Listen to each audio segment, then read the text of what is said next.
Metamorphosis. Metamorphosis by Franz Kafka. One morning, when Gregor Samsa woke from troubled dreams, he found himself transformed in his bed into a horrible vermin. He lay on his armor-like back, and if he lifted his head a little, he could see his brown belly, slightly domed and divided by arches into stiff sections. The bedding was hardly able to cover it, and seemed ready to slide off any moment. His many legs, pitifully thin compared with the size of the rest of him, waved about helplessly as he looked. "What's happened to me?" he thought. It wasn't a dream. His room, a proper human room although a little too small, lay peacefully between its four familiar walls. A collection of textile samples lay spread out on the table. Samsa was a traveling salesman, and above it there hung a picture that he had recently cut out of an illustrated magazine and housed in a nice, gilded frame. It showed a lady fitted out with a fur hat and fur boa who sat upright, raising a heavy fur muff that covered the whole of her lower arm towards the viewer. Gregor then turned to look out the window at the dull weather. Drops of rain could be heard hitting the pane, which made him feel quite sad. How about if I sleep a little bit longer and forget all this nonsense, he thought, but that was something he was unable to do because he was used to sleeping on his right and in his present state couldn't get into that position. However hard he threw himself onto his right, he always rolled back to where he was. He must have tried it 100 times, shut his eyes so that he wouldn't have to look at the floundering legs, and only stopped when he began to feel a mild, dull pain there that he had never felt before. Oh, God, he thought, what a strenuous career it is that I've chosen. Traveling day in and day out. Doing business like this takes much more effort than doing your own business at home, and on top of that there's the curse of traveling, worries about making train connections, bad and irregular food. Contact with different people all the time so that you can never get to know anyone or become friendly with them. It can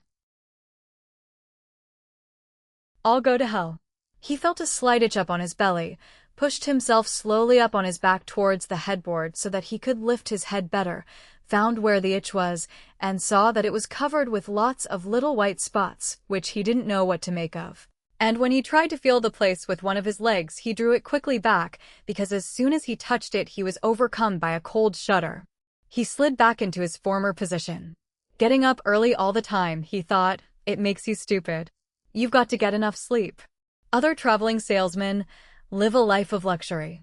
For instance, whenever I go back to the guest house during the morning to copy out the contract, these gentlemen are always still sitting there eating their breakfasts. I ought to just try that with my boss. I'd get kicked out on the spot. But who knows, maybe that would be the best thing for me.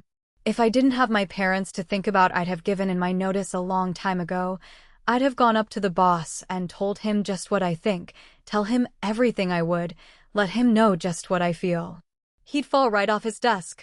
And it's a funny sort of business to be sitting up there at your desk, talking down at your subordinates from up there, especially when you have to go right up close because the boss is hard of hearing. Well, there's still some hope. Once I've got the money together to pay off my parents' debt to him, another 5 or 6 years I suppose, that's definitely what I'll do. That's when I'll make the big change. First of all though, I've got to get up, my train leaves at 5. And he looked over at the alarm clock, ticking on the chest of drawers. God in heaven, he thought. It was 6:30 and the hands were quietly moving forwards. It was even later than 6:30, more like 6:45. Had the alarm clock not rung? He could see from the bed that it had been set for 4 o'clock, as it should have been. It certainly must have rung. Yes, but was it possible to quietly sleep through that furniture rattling noise? True, he had not slept peacefully, but probably all the more deeply because of that. What should he do now? The next train went at 7. If he were to catch that, he would have to rush like mad, and the collection of samples was still not packed, and he did not at all feel particularly fresh and lively. And even if he did catch the train, he would not avoid his boss's anger, as the office assistant would have been there to see the 5 o'clock train go. He would have put in his report about Gregor's not being there a long time ago. The office assistant was the boss's man, spineless and with no understanding. What about if he reported sick? But that would be extremely strained and suspicious, as in 5 years of service Gregor had never once yet been ill. His boss would certainly come round with the doctor from the medical insurance company, accuse his parents of having a lazy son, and accept the doctor's recommendation not to make any claim, as the doctor believed that no one was ever ill, but that many were shy. And what's more, would he have been entirely wrong in this case? Gregor did in fact, apart from excessive sleepiness after sleeping for so long, feel completely well and even felt much hungrier than usual. He was still hurriedly thinking all this through, unable to decide to get out of the bed, when the clock struck 7:15. There was a cautious knock at the door near his head. "Gregor," somebody called. It was his mother. "It's 7:15. Didn't you want to go somewhere?" That gentle voice. Gregor was shocked when he heard his own voice answering. It could hardly be recognized as the voice he had had before. As if from deep inside him, there was a painful and uncontrollable squeaking mixed in with it.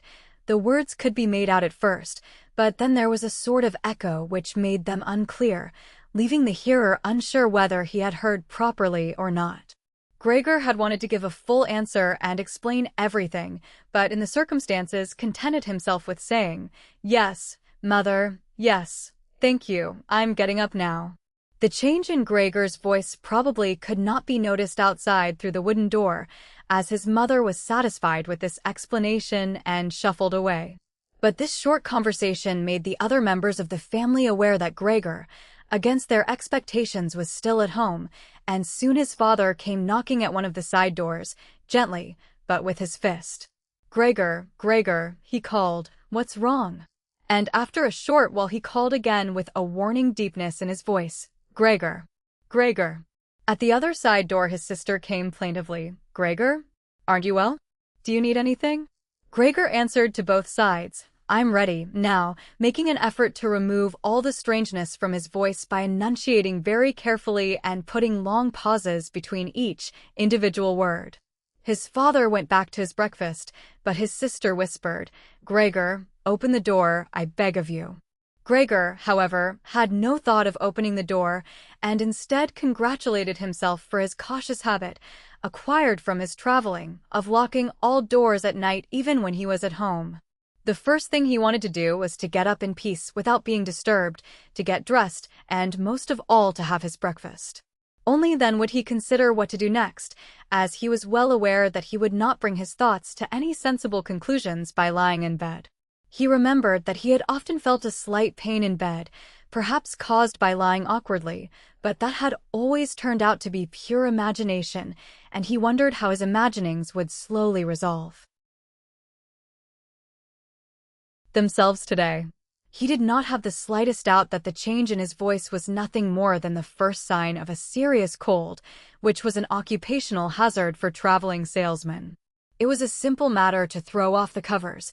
He only had to blow himself up a little and they fell off by themselves. But it became difficult after that, especially as he was so exceptionally broad. He would have used his arms and his hands to push himself up, but instead of them he only had all those little legs continuously moving in different directions, and which he was moreover unable to control. If he wanted to bend one of them, then that was the first one that would stretch itself out, and if he finally managed to do what he wanted with that leg, all the others seemed to be set free and would move about painfully. "This is something that can't be done in bed," Gregor said to himself, "so don't keep trying to do it." The first thing he wanted to do was get the lower part of his body out of the bed, but he had never seen this lower part, and could not imagine what it looked like. It turned out to be too hard to move. It went so slowly, and finally, almost in a frenzy. When he carelessly shoved himself forwards with all the force he could gather, he chose the wrong direction, hit hard against the lower bedpost, and learned from the burning pain he felt that the lower part of his body might well, at present, be the most sensitive. So then he tried to get the top part of his body out of the bed first, carefully turning his head to the side. This he managed quite easily, and despite its breadth and its weight, the bulk of his body eventually followed slowly in the direction of the head.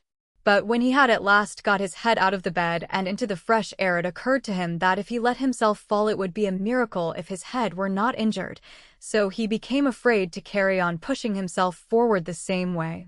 And he could not knock himself out now at any price. Better to stay in bed than lose consciousness. It took just as much effort to get back to where he had been earlier, but when he lay there sighing, and was once more watching his legs as they struggled against each other even harder than before, if that was possible, he could think of no way of bringing peace and order to this chaos. He told himself once more that it was not possible for him to stay in bed, and that the most sensible thing to do would be to get free of it in whatever way he could at whatever sacrifice. At the same time, though, he did not forget to remind himself that calm consideration was much better than rushing to desperate conclusions. At times like this, he would direct his eyes to the window and look out as clearly as he could, but unfortunately, even the other side of the narrow street was enveloped in morning fog, and the view had little confidence or cheer to offer him. 7 o'clock already, he said to himself when the clock struck again. 7 o'clock, and there's still a fog like this. And he lay there quietly a while longer, breathing lightly as if he perhaps expected the total stillness to bring things back to their real and natural state. But then he said to himself, before it strikes 7:15, I'll definitely have to have got properly out of bed. And by then somebody will have come round from work to ask what's happened to me as well, as they open up at work before 7 o'clock. And so he set himself to the task of swinging the entire length of his body out of the bed all at the same time. If he succeeded in falling out of bed in this way, and kept his head raised as he did so, he could probably avoid injuring it. His back seemed to be quite hard, and probably nothing would happen to it falling onto the carpet. His main concern was for the loud noise he was bound to make, and which even through all the doors would probably raise concern if not alarm. But it was something that had to be risked. When Gregor was already sticking halfway out of the bed, the new method was more of a game than an effort. All he had to do was rock back and forth. It occurred to him how simple everything would be if somebody came to help him. 2 strong people, he had his father and the maid in mind, would have been more than enough. They would only have to push their arms under the dome of his back, peel him away from the bed, bend down with the load, and then be patient and careful as he swung over onto the floor, where, hopefully, the little legs would find a use. Should he really call for help, though, even apart from the fact that all the doors were locked?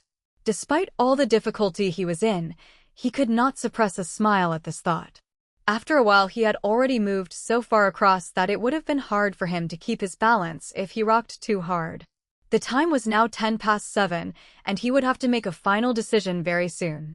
Then there was a ring at the door of the flat.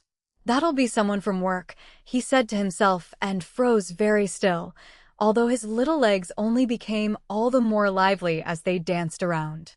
For a moment everything remained quiet. They're not opening the door, Gregor said to himself, caught in some nonsensical hope. But then, of course, the maid's firm steps went to the door as ever and opened it. Gregor only needed to hear the visitor's first words of greeting, and he knew who it was, the chief clerk himself. Why did Gregor have to be the only one condemned to work for a company where they immediately became highly suspicious at the slightest shortcoming? We're all employees. Every one of them, louts, was there not one of them who was faithful and devoted, who would go so mad with pangs of conscience that he couldn't get out of bed if he didn't spend at least a couple of hours in the morning on company business? Was it really not enough to let one of the trainees make inquiries, assuming inquiries were even necessary? Did the chief clerk have to come himself, and did they have to show the whole innocent family that this was so suspicious that only the chief clerk could be trusted to have the wisdom to investigate it? And more, because these thoughts had made him upset than through any proper decision, he swung himself with all his force out of the bed. There was a loud thump, but it wasn't really a loud noise. His fall was softened a little by the carpet, and Gregor's back was also more elastic than he had thought, which made the sound muffled and not too noticeable. He had not held his head carefully enough, though, and hit it as he fell. Annoyed and in pain, he turned it and rubbed it against the carpet. "Something's fallen down in there," said the chief clerk in the room on the left. Gregor tried to imagine whether something of the sort that had happened to him today could ever happen to the chief clerk too. You had to concede that it was possible. But as if in gruff reply to this question, the chief clerk's firm footsteps in his highly polished boots could now be heard in the adjoining room. From the room on his right, Gregor's sister whispered to him to let him know, "Gregor, the chief clerk is here." Yes, I know, said Gregor to himself, but without daring to raise his voice loud enough for his sister to hear him. Gregor, said his father now from the room to his left, the chief clerk has come round and wants to know why you didn't leave on the early train. We don't know what to say to him. And anyway, he wants to speak to you personally. So please open up this door. I'm sure he'll be good enough to forgive the untidiness of your room. Then the chief clerk called, Good morning, Mr. Samsa. He isn't well, said his mother to the chief clerk, while his father continued to speak through the door. He isn't well, please believe me. Why else would Gregor have missed a train? The lad only ever thinks about the business. It nearly makes me cross the way he never goes out in the evenings. He's been in town for a week now but stayed home every evening. He sits with us in the kitchen and just reads the paper or studies train timetables. His idea of relaxation is working with his frets saw. He's made a little frame, for instance. It only took him 2 or 3 evenings. You'll be amazed how nice it is. It's hanging up in his room. You'll see it as soon as Gregor opens the door. Anyway, I'm glad you're here. We wouldn't have been able to get Gregor to open the door by ourselves. He's so stubborn, and I'm sure he isn't well. He said this morning that he is, but he isn't. I'll be there in a moment, said Gregor slowly and thoughtfully, but without moving so that he would not miss any word of the conversation. Well, I can't think of any other way of explaining it, Mrs. Samsa, said the chief clerk. I hope it's nothing serious. But on the other hand, I must say that if we people in commerce ever become slightly unwell then, fortunately or unfortunately as you like, we simply have to overcome it because of business considerations. Can the chief clerk come in to see you now then? Asked his father impatiently, knocking at the door again. No, said Gregor. In the room on his right there followed a painful silence. In the room on his left his sister began to cry. So why did his sister not go and join the others? She had probably only just got up and had not even begun to get dressed. And why was she crying? Was it because he had not got up and had not let the chief clerk in, because he was in danger of losing his job, and if that happened his boss would once more pursue their parents with the same demands as before? There was no need to worry about things like that yet. Gregor was still there and had not the slightest intention of abandoning his family. For the time being he just lay there on the carpet, and no one who knew the condition he was in would seriously have expected him to let the chief clerk in. It was only a minor discourtesy, and a suitable excuse could easily be found for it later on. It was not something for which Gregor could be sacked on the spot. And it seemed to Gregor much more sensible to leave him now in peace instead of disturbing him with talking at him and crying. But the others didn't know what was happening. They were worried. That would excuse their behavior. The chief clerk now raised his voice. Mr. Samsa, he called to him. What is wrong? You barricade yourself in your room. Give us no more than yes or no for an answer. You are causing serious and unnecessary concern to your parents, and you fail, and I mention this just by the way, you fail to carry out your business duties in a way that is quite unheard of. I'm speaking here on behalf of your parents and of your employer, and really must request a clear and immediate explanation. I am astonished, quite astonished. I thought I knew you as a calm and sensible person, and now you suddenly seem to be showing off with peculiar whims. This morning, your employer did suggest a possible reason for your failure to appear. It's true, it had to do with the money that was recently entrusted to you, but I came near to giving him my word of honor that that could not be the right explanation. But now that I see your incomprehensible stubbornness, I no longer feel any wish whatsoever to intercede on your behalf.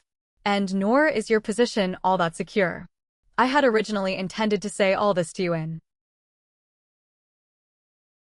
private, but since you caused me to waste my time here for no good reason, I don't see why your parents should not also learn of it. Your turnover has been very unsatisfactory of late. I grant you that it's not the time of year to do especially good business. We recognize that, but there simply is no time of year to do no business at all, Mr. Samsa. We cannot allow there to be. But sir, called Gregor, beside himself and forgetting all else in the excitement, I'll open up immediately, just a moment. I'm slightly unwell, an attack of dizziness, I haven't been able to get up. I'm still in bed now. I'm quite fresh again now, though. I'm just getting out of bed. Just a moment. Be patient. It's not quite as easy as I'd thought. I'm quite all right now, though. It's shocking what can suddenly happen to a person. I was quite all right last night. My parents know about it, perhaps better than me. I had a small symptom of it last night already. They must have noticed it. I don't know why I didn't let you know at work. But you always think you can get over an illness without staying at home. Please, don't make my parents suffer. There's no basis for any of the accusations you're making.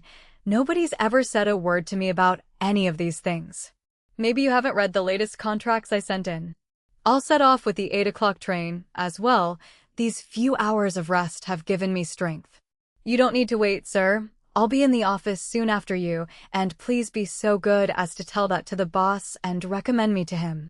And while Gregor gushed out these words, hardly knowing what he was saying, he made his way over to the chest of drawers. This was easily done, probably because of the practice he had already had in bed, where he now tried to get himself upright. He really did want to open the door, really did want to let them see him and to speak with the chief clerk. The others were being so insistent, and he was curious to learn what they would say when they caught sight of him. If they were shocked, then it would no longer be Gregor's responsibility and he could rest. If, however, they took everything calmly, he would still have no reason to be upset, and if he hurried, he really could be at the station for 8 o'clock. The first few times he tried to climb up on the smooth chest of drawers, he just slid down again, but he finally gave himself one last swing and stood there upright. The lower part of his body was in serious pain, but he no longer gave any attention to it. Now he let himself fall against the back of a nearby chair and held tightly to the edges of it with his little legs. By now he had also calmed down and kept quiet so that he could listen to what the chief clerk was saying. "Did you understand a word of all that?" the chief clerk asked his parents. "Surely he's not trying to make fools of us." "Oh, God," called his mother, who was already in tears. "He could be seriously ill, and we're making him suffer." "Greta! Greta!" she then cried. "Mother," his sister called from the other side. They communicated across Gregor's room. "You'll have to go for the doctor straight away. Gregor is ill. Quick, get the doctor." "Did you hear the way Gregor spoke just now?" "That was the voice of an animal," said the chief clerk, with a calmness that was in contrast with his mother's screams. "Anna! Anna!" his father called into the kitchen through the entrance hall, clapping his hands. "Get a locksmith here now." And the two girls, their skirts swishing, immediately ran out through the hall, wrenching open the front door of the flat as they went. How had his sister managed to get dressed so quickly? There was no sound of the door banging shut again. They must have left it open. People often do in homes where something awful has happened. Gregor, in contrast, had become much calmer. So they couldn't understand his words anymore, although they seemed clear enough to him, clearer than before. Perhaps his ears had become used to the sound. They had realized, though, that there was something wrong with him and were ready to help. The first response to his situation had been confident and wise, and that made him feel better. He felt that he had been drawn back in among people, and from the doctor and the locksmith he expected great and surprising achievements, although he did not really distinguish one from the other. Whatever was said next would be crucial, so, in order to make his voice as clear as possible, he coughed a little. But taking care to do this not too loudly, as even this might well sound different from the way that a human coughs, and he was no longer sure he could judge this for himself. Meanwhile, it had become very quiet in the next room. Perhaps his parents were sat at the table whispering with the chief clerk, or perhaps they were all pressed against the door and listening. Gregor slowly pushed his way over to the door with the chair. Once there, he let go of it and threw himself onto the door, holding himself upright against it using the adhesive on the tips of his legs. He rested there a little while to recover from the effort involved, and then set himself to the task of turning the key in the lock with his mouth. He seemed, unfortunately, to have no proper teeth. How was he, then, to grasp the key? But the lack of teeth was, of course, made up for with a very strong jaw. Using the jaw, he really was able to start the key turning, ignoring the fact that he must have been causing some kind of damage as a brown fluid came from his mouth, flowed over the key and dripped onto the floor. "Listen," said the chief clerk in the next room. "He's turning the key." Gregor was greatly encouraged by this, But they all should have been calling to him, his father and his mother too. Well done, Gregor. They should have cried, keep at it, keep hold of the lock. And with the idea that they were all excitedly following his efforts, he bit on the key with all his strength, paying no attention to the pain he was causing himself. As the key turned round, he turned around the lock with it, only holding himself upright with his mouth, and hung onto the key or pushed it down again with the whole weight of his body as needed. The clear sound of the lock as it snapped back was Gregor's sign that he could break his concentration, and as he regained his breath he said to himself, "So, I didn't need the locksmith after all." Then he lay his head on the handle of the door to open it completely. Because he had to open the door in this way, it was already wide open before he could be seen. He had first to slowly turn himself around one of the double doors, and he had to do it very carefully if he did not want to fall flat on his back before entering the room. He was still occupied with this difficult movement, unable to pay attention to anything else, when he heard the chief clerk exclaim aloud, "Oh," which sounded like the soughing of the wind. Now he also saw him. He was the nearest to the door, his hand pressed against his open mouth and slowly retreating, as if driven by a steady and invisible force. Gregor's mother, her hair still disheveled from bed despite the chief clerk's being there, looked at his father. Then she unfolded her arms, took 2 steps forward towards Gregor and sank down onto the floor into her skirts that spread themselves out around her as her head disappeared down onto her breast. His father looked hostile and clenched his fists as if wanting to knock Gregor back into his room. Then he looked uncertainly round the living room, covered his eyes with his hands and wept so that his powerful chest shook. So Gregor did not go into the room, but leant against the inside of the other door, which was still held bolted in place. In this way only half of his body could be seen, along with his head above it, which he leant over to one side as he peered out at the others. Meanwhile the day had become much lighter. Part of the endless, gray-black building on the other side of the street, which was a hospital, could be seen quite clearly with the austere and regular line of windows piercing its facade. The rain was still falling, now throwing down large, individual droplets which hit the ground one at a time. The washing up from breakfast lay on the table. There was so much of it because, for Gregor's father, breakfast was the most important meal of the day, and he would stretch it out for several hours as he sat reading a number of different newspapers. On the wall exactly opposite there was a photograph of Gregor when he was a lieutenant in the army, his sword in his hand and a carefree smile on his face as he called forth respect for his uniform and bearing.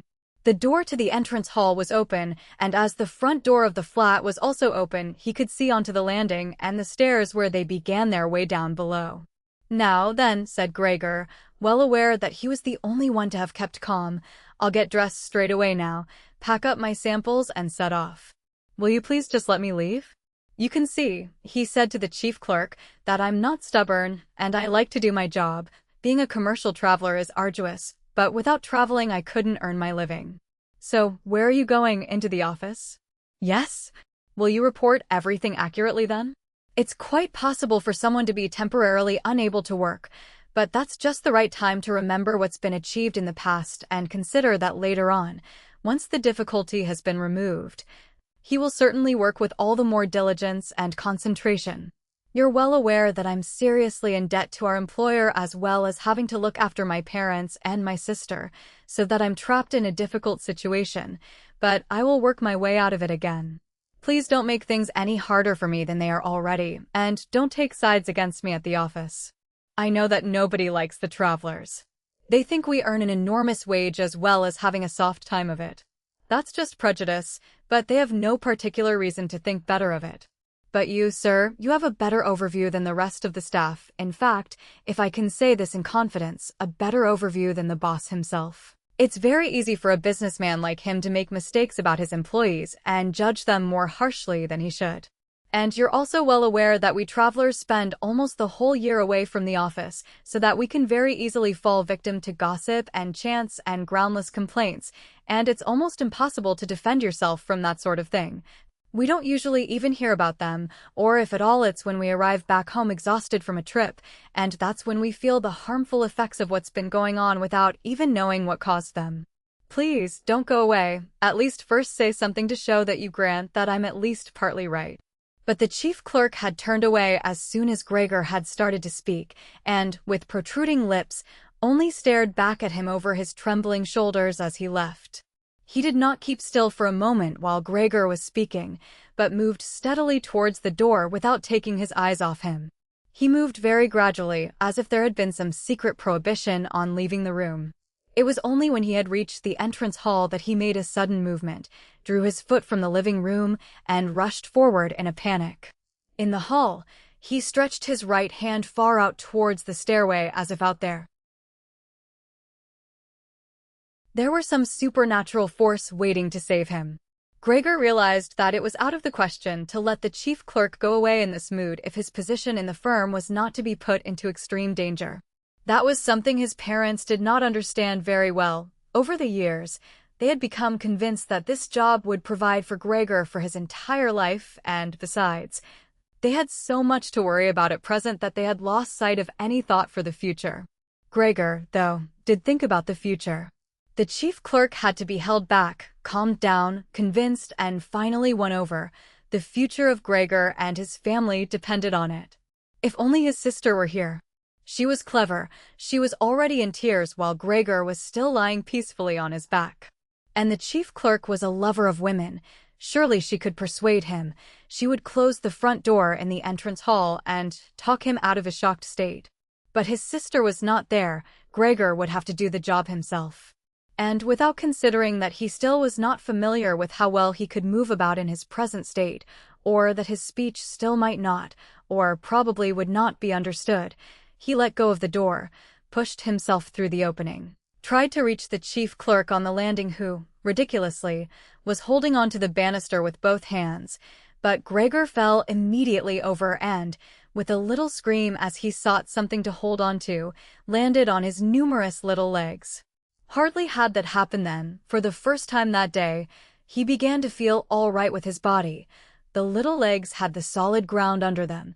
To his pleasure, they did exactly as he told them. They were even making the effort to carry him where he wanted to go, and he was soon believing that all his sorrows would soon be finally at an end.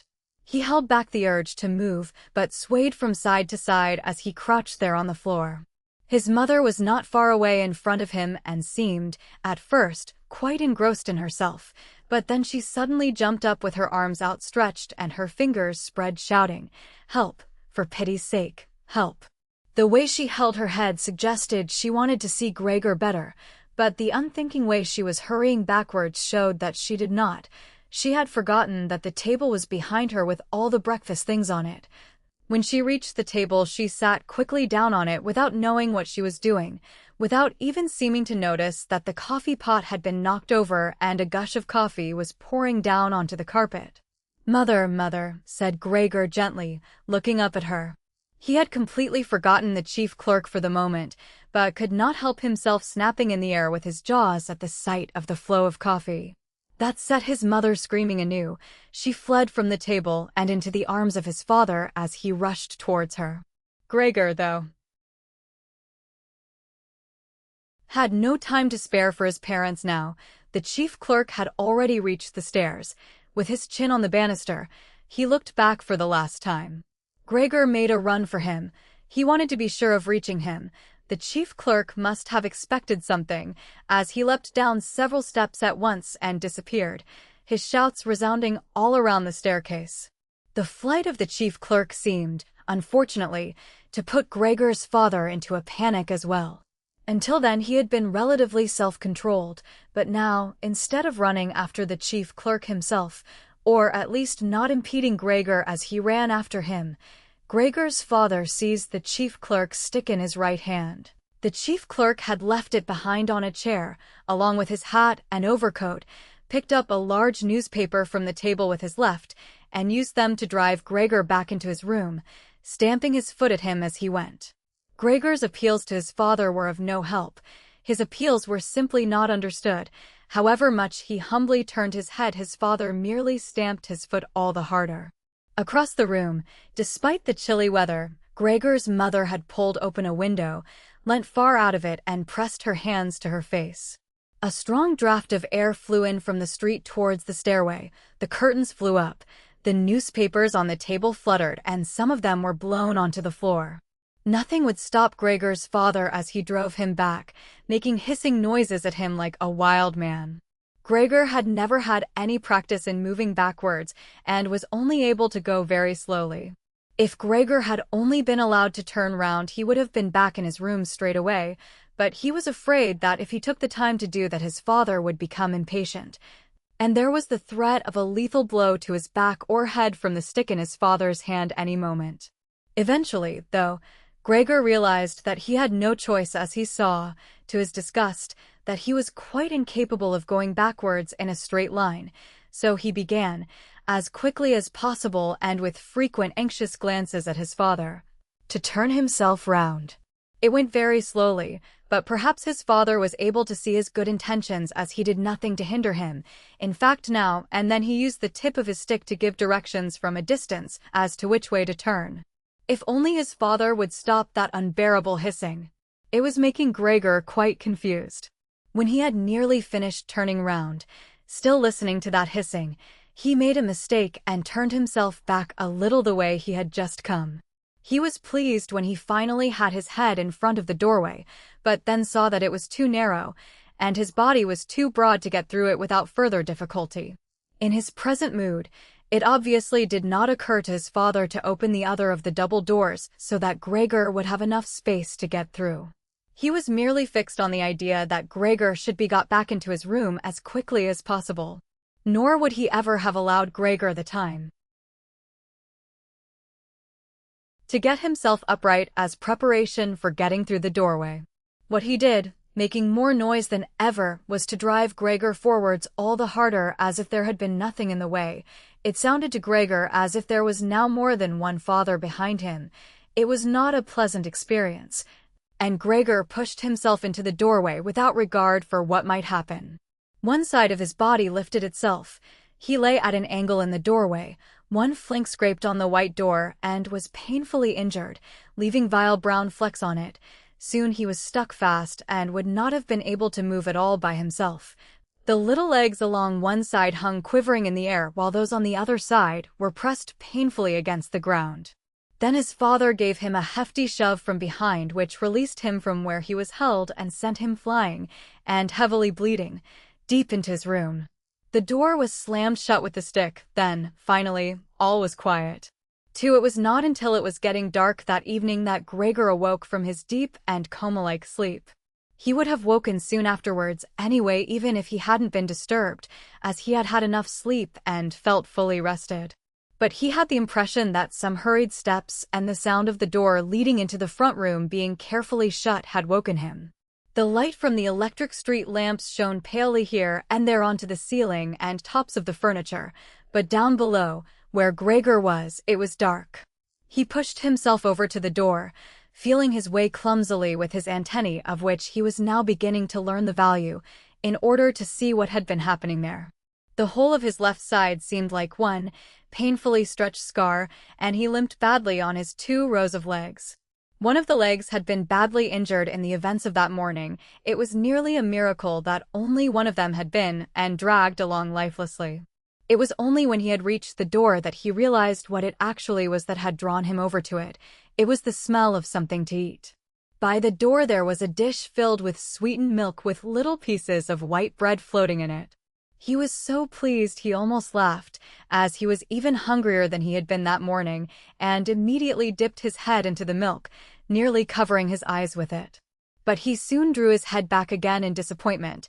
Not only did the pain in his tender left side make it difficult to eat the food, he was only able to eat if his whole body worked together as a snuffling whole, but the milk did not taste at all nice. Milk like this was normally his favorite drink, and his sister had certainly left it there for him because of that, but he turned, almost against his own will, away from the dish and crawled back into the center of the room. Through the crack in the door, Gregor could see that the gas had been lit in the living room. His father at this time would normally be sat with his evening paper, reading it out in a loud voice to Gregor's mother, and sometimes to his sister, but there was now not a sound to be heard. Gregor's sister would often write and tell him about this reading, but maybe his father had lost the habit in recent times. It was so quiet all around too, even though there must have been somebody in the flat. "What a quiet life it is the family lead," said Gregor to himself, and, gazing into the darkness, felt a great pride that he was able to provide a life like that in such a nice home for his sister and parents. But what now if all this peace and wealth and comfort should come to a horrible and frightening end? That was something that Gregor did not want to think about too much, so he started to move about, crawling up and down the room. Once during that long evening, the door on one side of the room was opened very slightly and hurriedly closed again. Later on, the door on the other side did the same.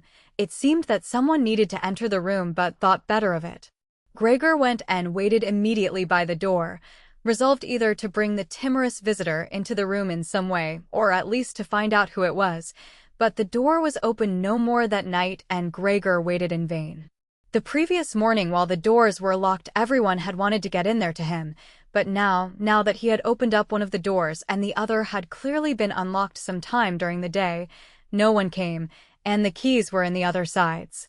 It was not until late at night that the gaslight in the living room was put out, and now it was easy to see that his parents and sister had stayed awake all that time, as they all could be distinctly heard as they went away together on tiptoe. It was clear that no one would come into Gregor's room any more until morning. That gave him plenty of time to think undisturbed about how he would have to rearrange his life. For some reason, the tall, empty room where he was forced to remain made him feel uneasy as he lay there flat on the floor, even though he had been living in it for 5 years. Hardly aware of what he was doing other than a slight feeling of shame, he hurried under the couch. It pressed down on his back a little, and he was no longer able to lift his head, but he nonetheless felt immediately at ease, and his only regret was that his body was too broad to get it all underneath. He spent the whole night there. Some of the time he passed in a light sleep, although he frequently woke from it in alarm because of his hunger, and some of the time was spent in worries and vague hopes which, however, always led to the same conclusion. For the time being he must remain calm. He must show patience and the greatest consideration so that his family could bear the unpleasantness that he, in his present condition, was forced to impose on them. Gregor soon had the opportunity to test the strength of his decisions, as early the next morning, almost before the night had ended, his sister, nearly fully dressed, opened the door from the front room and looked anxiously in. She did not see him straight away, but when she did notice him under the couch, he had to be somewhere, for God's sake. He couldn't have flown away. She was so shocked that she lost control of herself and slammed the door shut again from outside. But she seemed to regret her behavior, as she opened the door again straight away and came in on tiptoe as if entering the room of someone seriously ill or even of a stranger.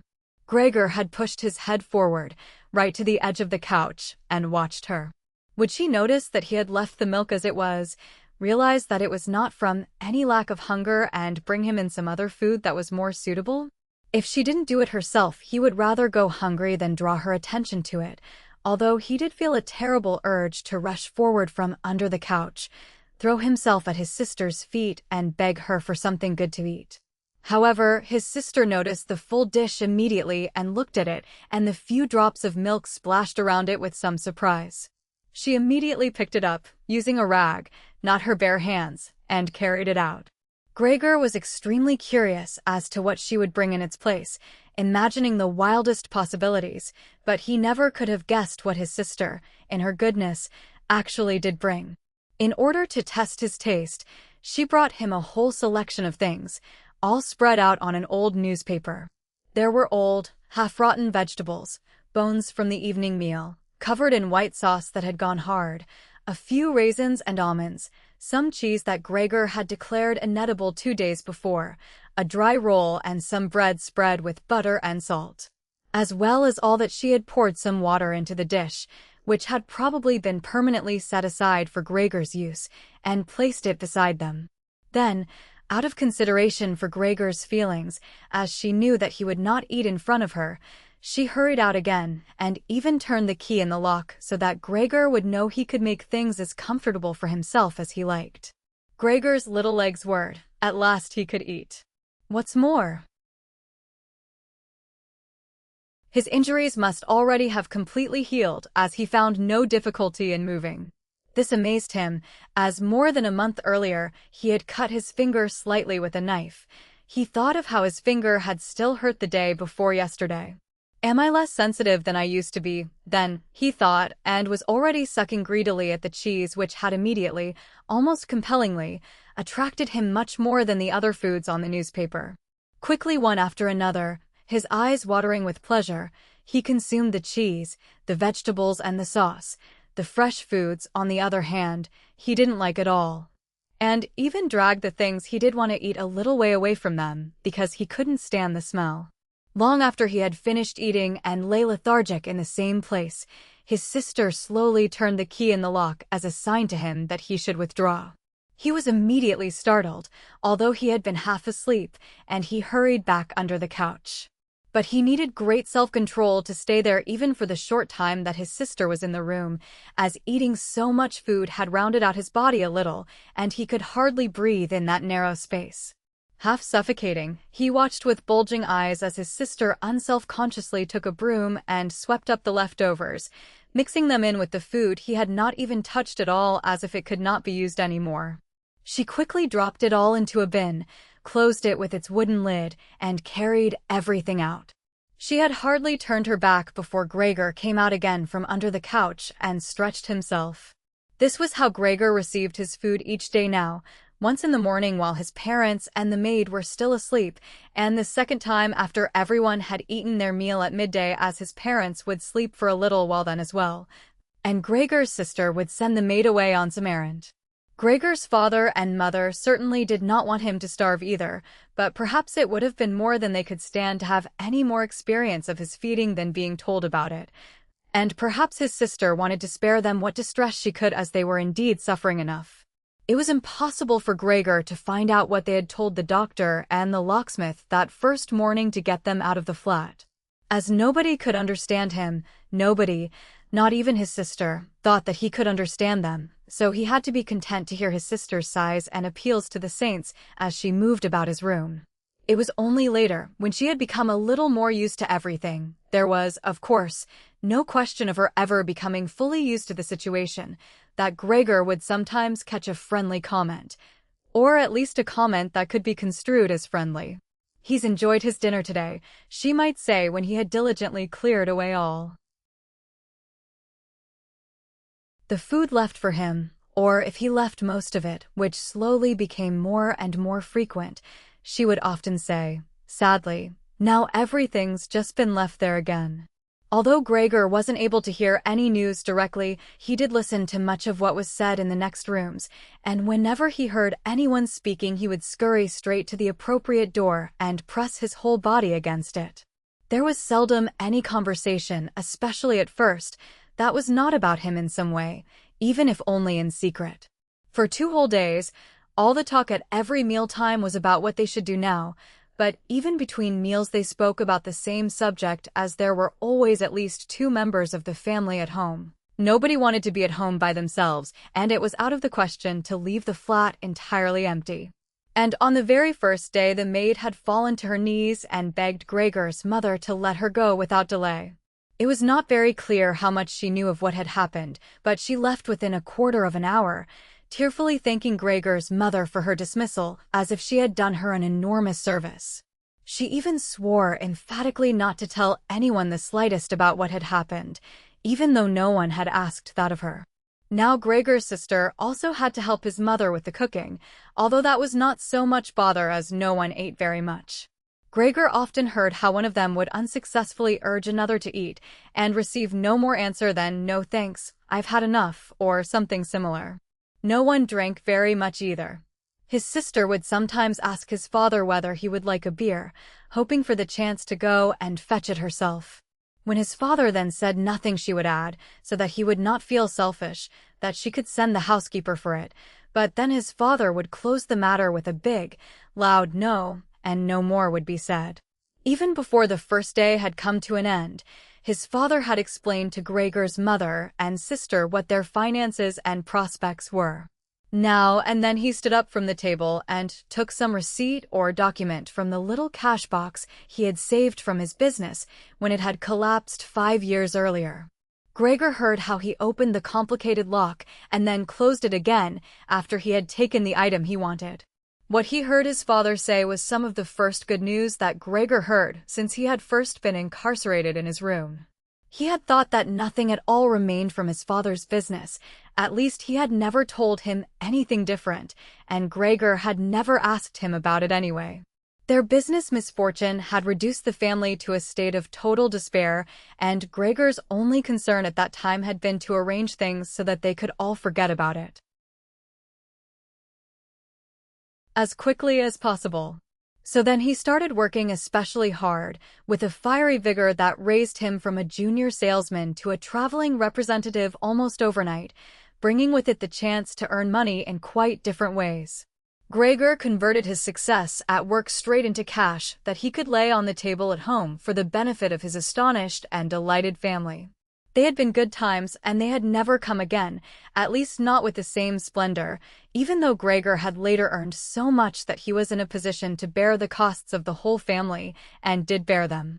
They had even got used to it, both Gregor and the family. They took the money with gratitude, and he was glad to provide it, although there was no longer much warm affection given in return. Gregor only remained close to his sister now. Unlike him, she was very fond of music and a gifted and expressive violinist. It was his secret plan to send her to the conservatory next year, even though it would cause great expense that would have to be made up for in some other way. During Gregor's short periods in town, conversation with his sister would often turn to the conservatory, but it was only ever mentioned as a lovely dream that could never be realized. Their parents did not like to hear this innocent talk, but Gregor thought about it quite hard and decided he would let them know what he planned with a grand announcement of it on Christmas Day. That was the sort of totally pointless thing that went through his mind in his present state, pressed upright against the door and listening. There were times when he simply became too tired to continue listening, when his head would fall wearily against the door, and he would pull it up again with a start, as even the slightest noise he caused would be heard next door, and they would all go silent. "What's that he's doing now?" his father would say after a while, clearly having gone over to the door, and only then would the interrupted conversation slowly be taken up again. When explaining things, his father repeated himself several times, partly because it was a long time since he had been occupied with these matters himself, and partly because Gregor's mother did not understand everything the first time. From these repeated explanations, Gregor learned, to his pleasure, that despite all their misfortunes there was still some money available from the old days. It was not a lot, but it had not been touched in the meantime, and some interest had accumulated. Besides that, they had not been using up all the money that Gregor had been bringing home every month, keeping only a little for himself, so that, too, had been accumulating. Behind the door, Gregor nodded with enthusiasm in his pleasure at this unexpected thrift and caution. He could actually have used this surplus money to reduce his father's debt to his boss, and the day when he could have freed himself from that job would have come much closer, but now it was certainly better the way his father had done things. This money, however, was certainly not enough to enable the family to live off the interest. It was enough to maintain them for, perhaps, 1 or 2 years, no more. That's to say, it was money that should not really be touched, but set aside for emergencies. Money to live on had to be earned. His father was healthy but old, and lacking in self-confidence.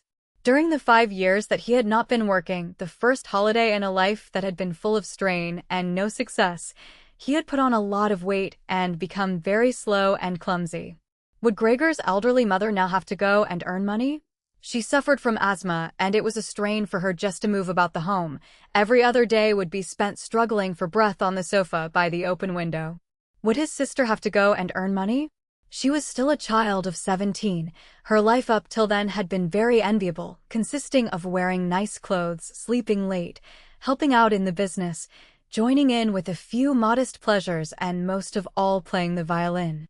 Whenever they began to talk of the need to earn money, Gregor would always first let go of the door and then throw himself onto the cool, leather sofa next to it, as he became quite hot with shame and regret. He would often lie there the whole night through, not sleeping a wink, but scratching at the leather for hours on end.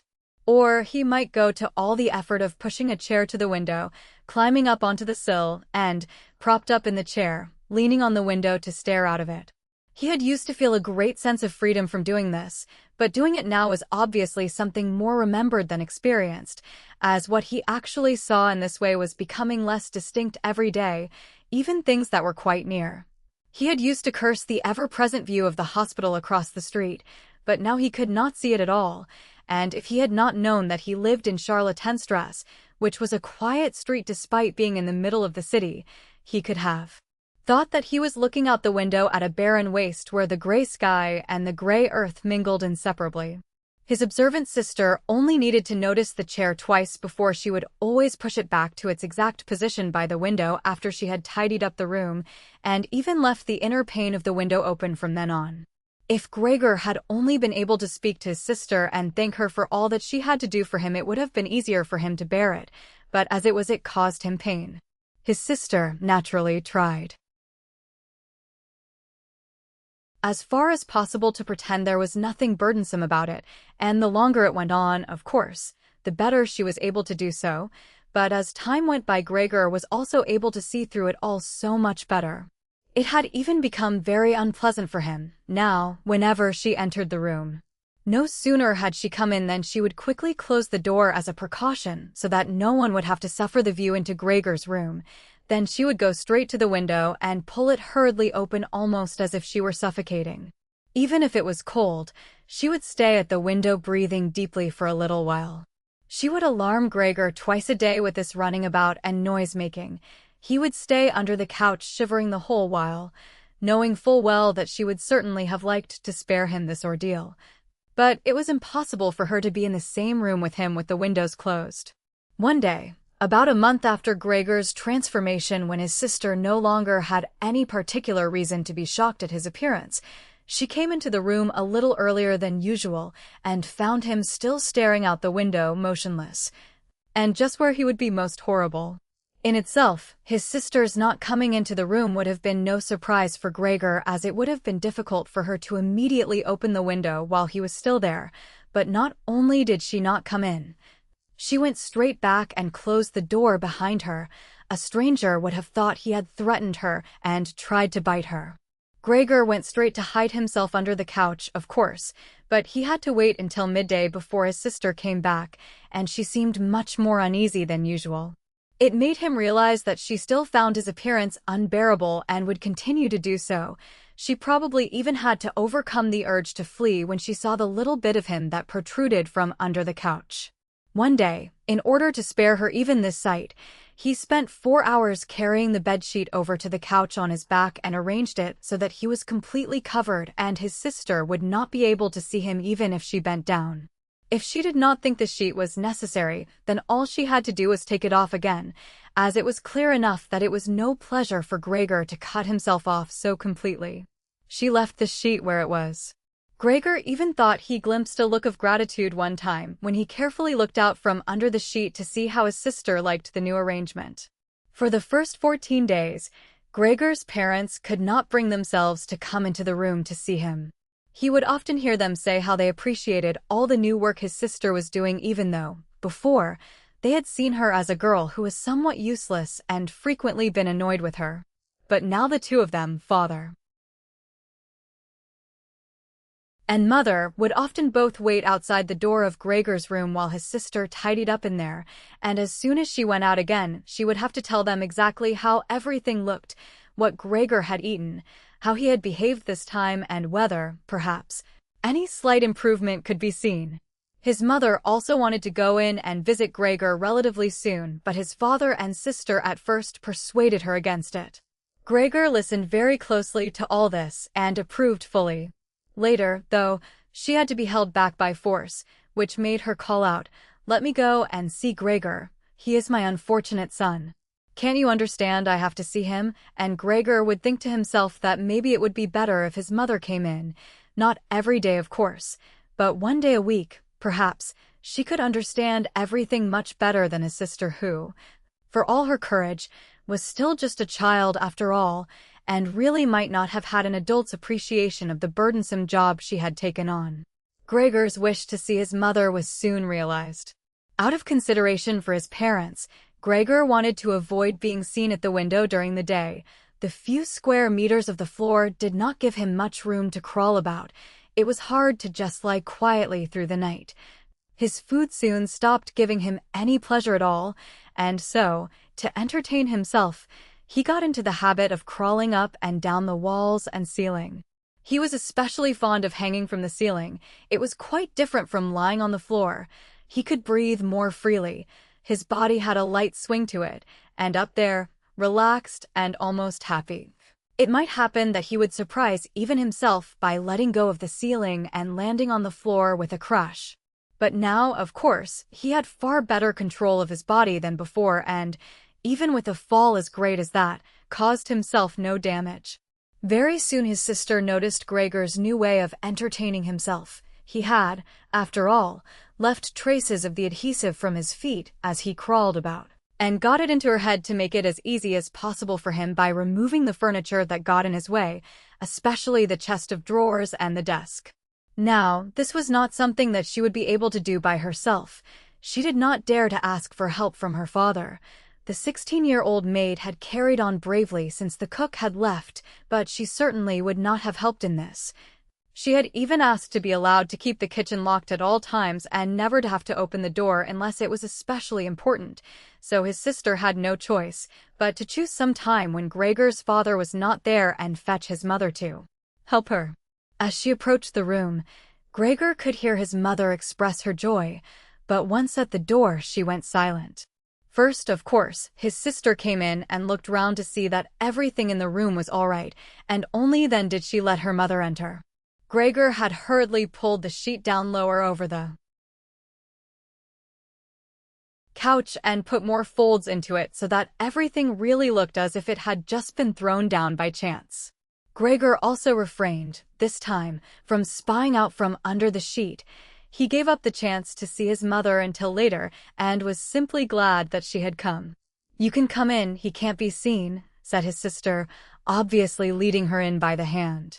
The old chest of drawers was too heavy for a pair of feeble women to be heaving about, but Gregor listened as they pushed it from its place. His sister always taking on the heaviest part of the work for herself and ignoring her mother's warnings that she would strain herself. This lasted a very long time. After laboring at it for 15 minutes or more, his mother said it would be better to leave the chest where it was. For one thing, it was too heavy for them to get the job finished before Gregor's father got home, and leaving it in the middle of the room it would be in his way even more. And for another thing, it wasn't even sure that taking the furniture away would really be any help to him. She thought just the opposite.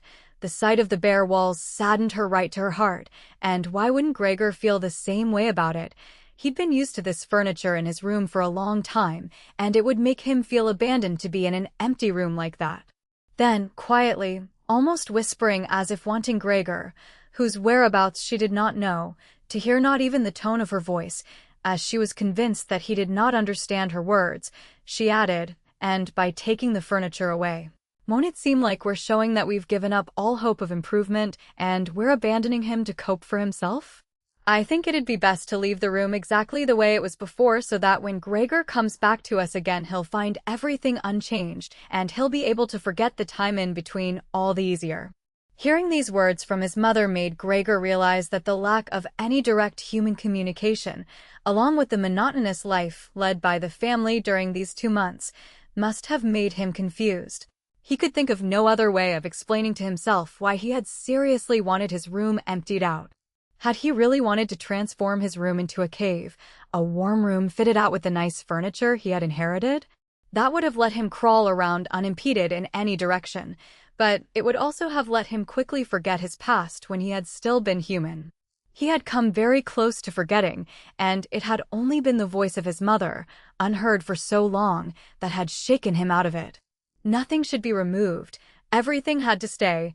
He could not do without the good influence the furniture had on his condition, and if the furniture made it difficult for him to crawl about mindlessly, that was not a loss, but a great advantage.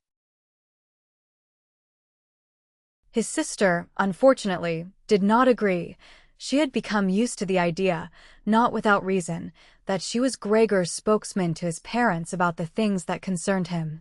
This meant that his mother's advice now was sufficient reason for her to insist on removing not only the chest of drawers and the desk, as she had thought at first, but all the furniture apart from the all-important couch. It was more than childish perversity, of course, or the unexpected confidence she had recently acquired that made her insist. She had indeed noticed that Gregor needed a lot of room to crawl about in, whereas the furniture, as far as anyone could see, was of no use to him at all.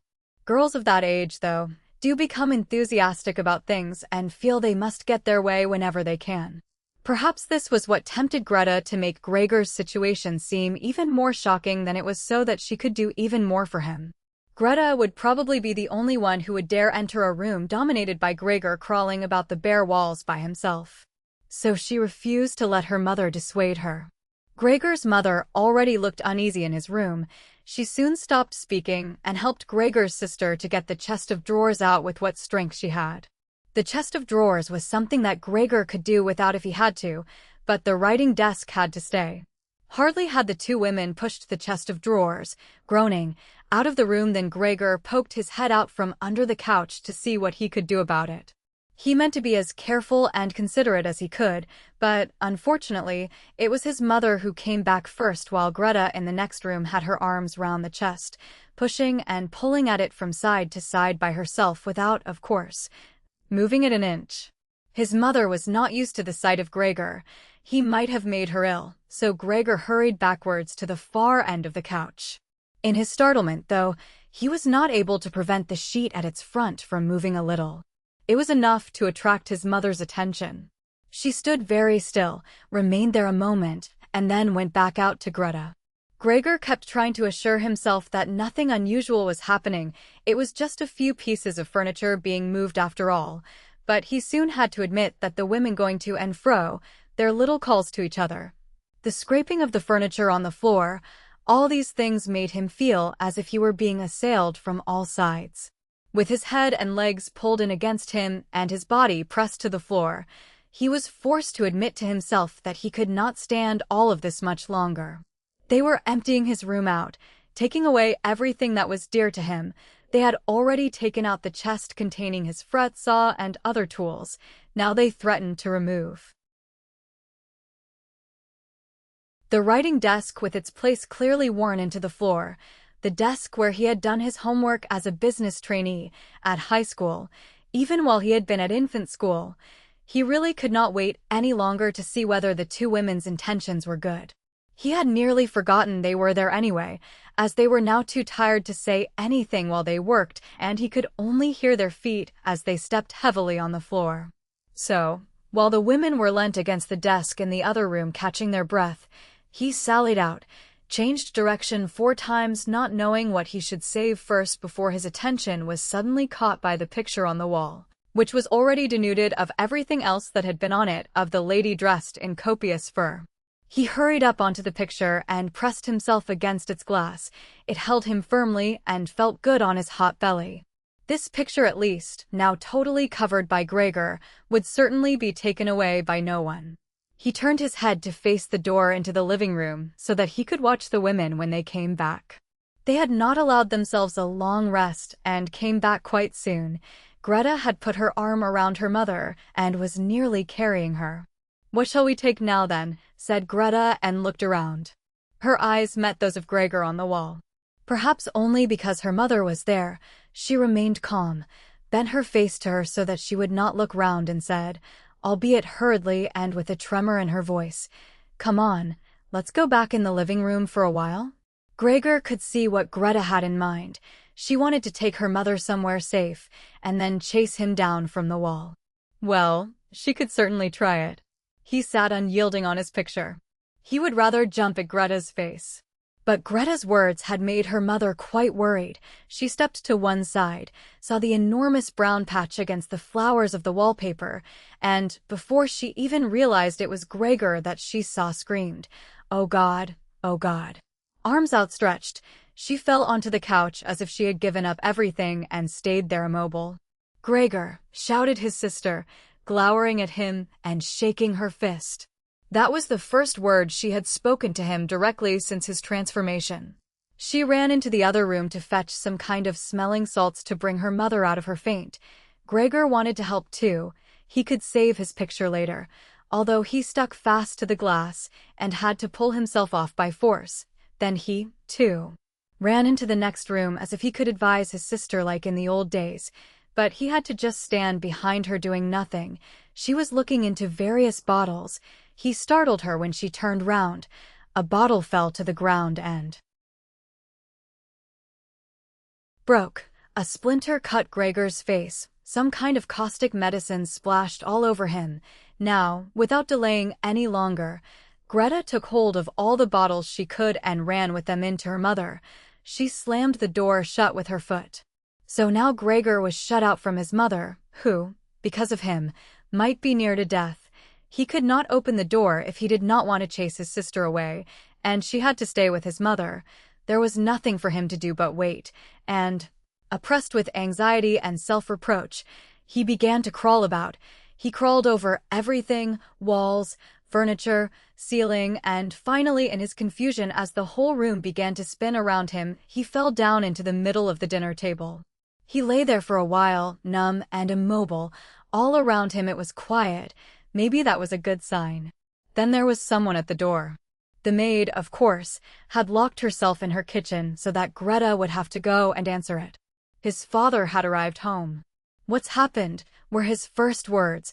Greta's appearance must have made everything clear to him. She answered him with subdued voice and openly pressed her face into his chest. "Mother's fainted, but she's better now." Gregor got out. "Just as I expected," said his father, "just as I always said, but you women wouldn't listen, would you?" It was clear to Gregor that Greta had not said enough, and that his father took it to mean that something bad had happened, that he was responsible for some act of violence. That meant Gregor would now have to try to calm his father, as he did not have the time to explain things to him even if that had been possible. So he fled to the door of his room and pressed himself against it so that his father, when he came in from the hall, could see straight away that Gregor had the best intentions and would go back into his room without delay, that it would not be necessary to drive him back, but that they had only to open the door and he would disappear. His father, though, was not in the mood to notice subtleties like that. He shouted as he came in, sounding as if he were both angry and glad at the same time. Gregor drew his head back from the door and lifted it towards his father. He really had not imagined his father the way he stood there now, of late, with his new habit of crawling about. He had neglected to pay attention to what was going on the rest of the flat the way he had done before. He really ought to have expected things to have changed, but still, was that really his father?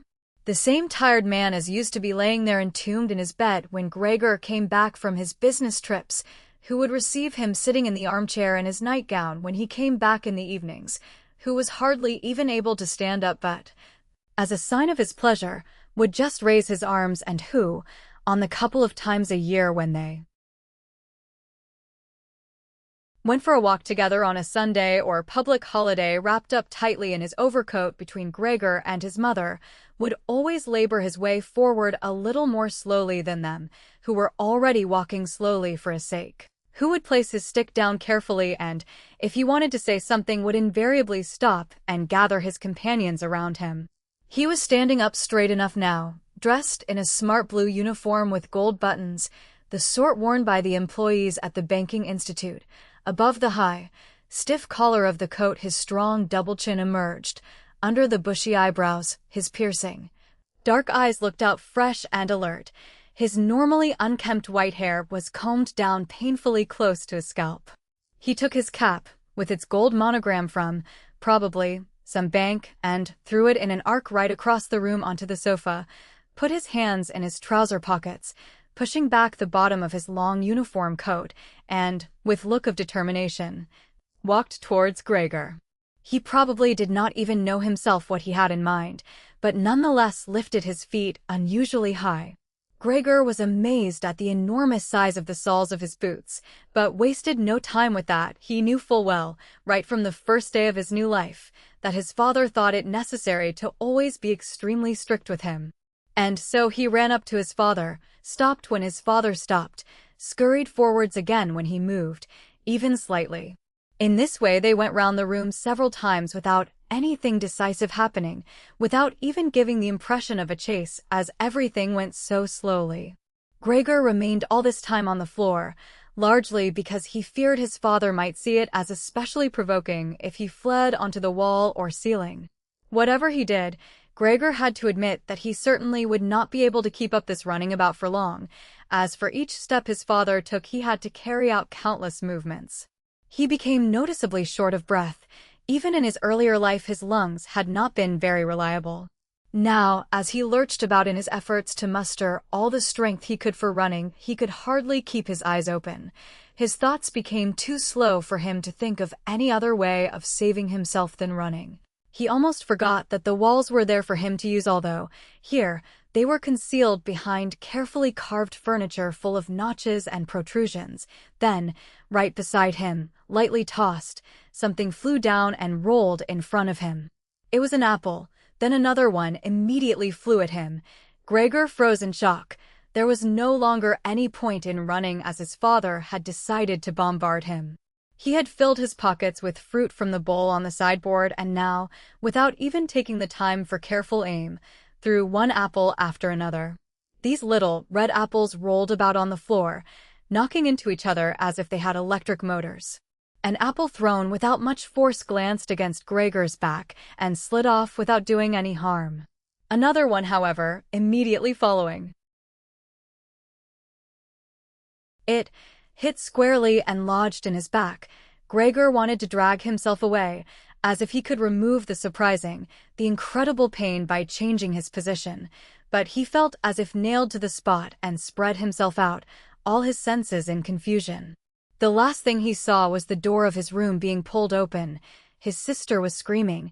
His mother ran out in front of her in her blouse, as his sister had taken off some of her clothes after she had fainted to make it easier for her to breathe.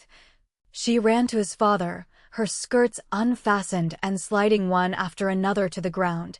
Stumbling over the skirts, she pushed herself to his father, her arms around him, uniting herself with him totally. Now Gregor lost his ability to see anything.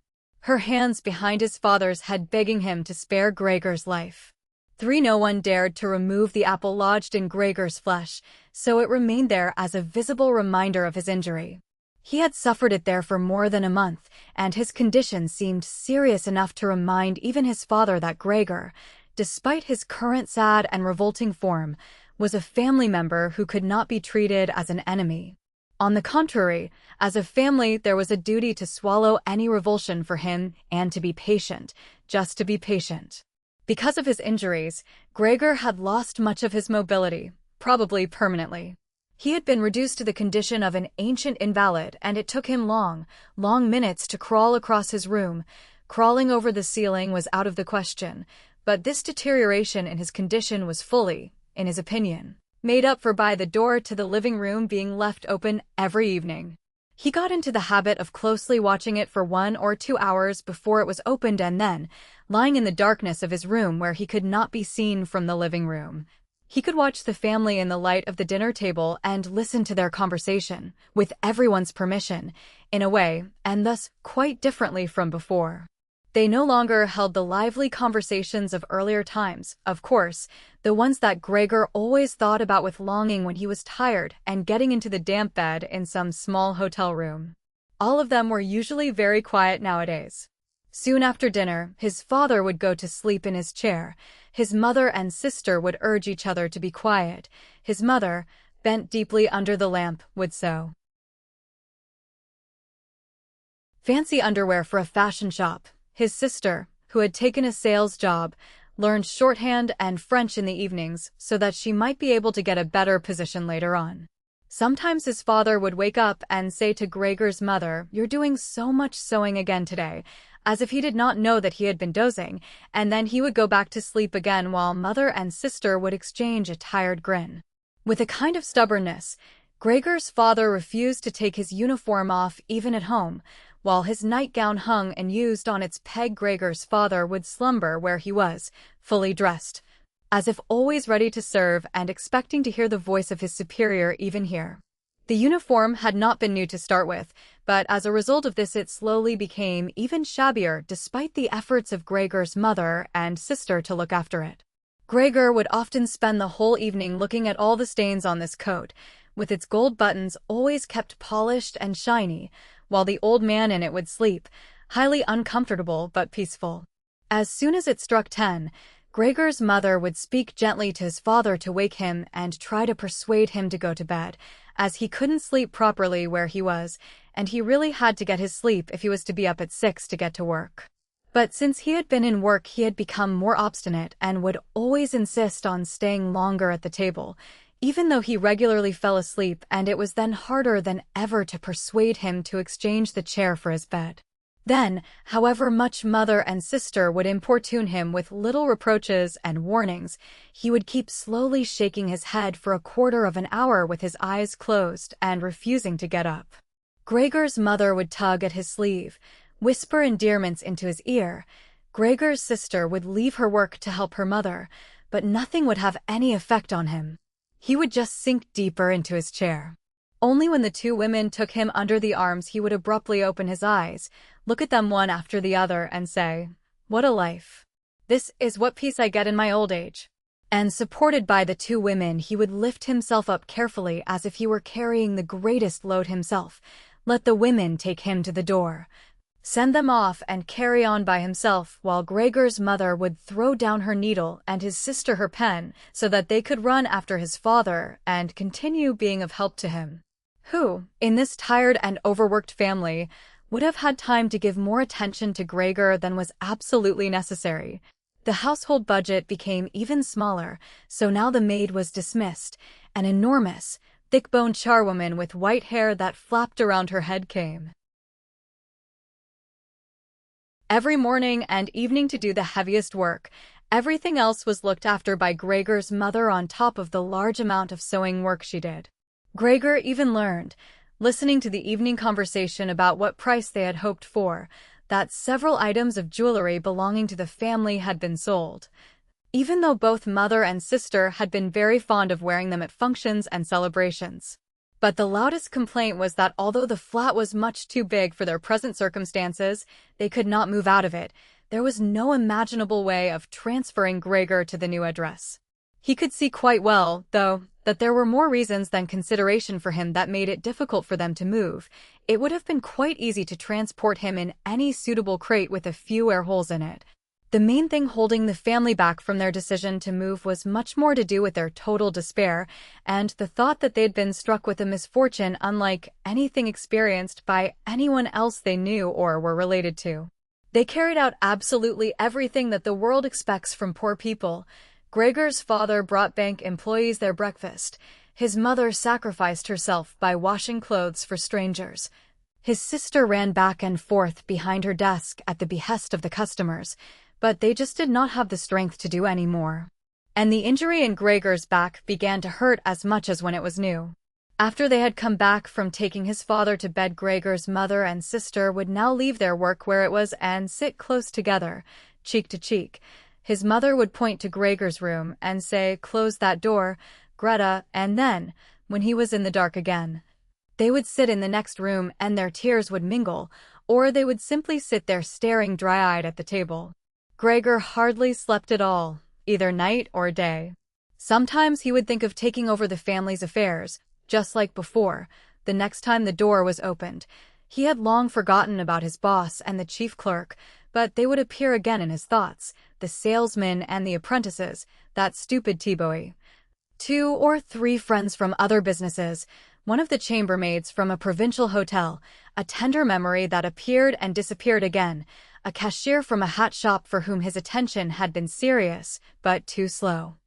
All of them appeared to him, mixed together with strangers and others he had forgotten. but instead of helping him and his family, they were all of them inaccessible, and he was glad when they disappeared. Other times he was not at all in the mood to look after his family. He was filled with simple rage about the lack of attention he was shown, and although he could think of nothing he would have wanted, he made plans of how he could get into the pantry where he could take all the things he was entitled to, even if he was not hungry. Gregor's sister no longer thought about how she could please him, but would hurriedly push some food or other into his room with her foot before she rushed out to work in the morning and at midday, and in the evening she would sweep it away again with the broom, indifferent as to whether it had been eaten or, more often than not, had been left totally untouched. She still cleared up the room in the evening, but now she could not have been any quicker about it. Smears of dirt were left on the walls. Here and there were little balls of dust and filth. At first, Gregor went into one of the worst of these places when his sister arrived as a reproach to her, but he could have stayed there for weeks without his sister doing anything about it. She could see the dirt as well as he could, but she had simply decided to leave him to it. At the same time, she became touchy in a way that was quite new for her, and which everyone in the family understood. Cleaning up Gregor's room was for her and her alone. Gregor's mother did once thoroughly clean his room and needed to use several bucketfuls of water to do it, although that much dampness also made Gregor ill, and he lay flat on the couch, bitter and immobile. But his mother was to be punished still more for what she had done, as hardly had his sister arrived home in the evening than she noticed the change in Gregor's room and, highly aggrieved, ran back into the living room where, despite her mother's raised and imploring hands, she broke into convulsive tears. Her father, of course, was startled out of his chair, and the two parents looked on astonished and helpless. Then they, too, became agitated. Gregor's father, standing to the right of his mother, accused her of not leaving the cleaning of Gregor's room to his sister.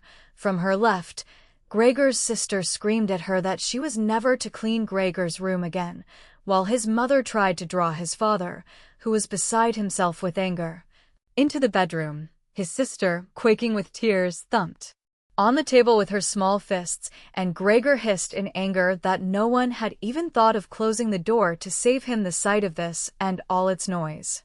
Gregor's sister was exhausted from going out to work, and looking after Gregor as she had done before was even more work for her, but even so his mother ought certainly not to have taken her place.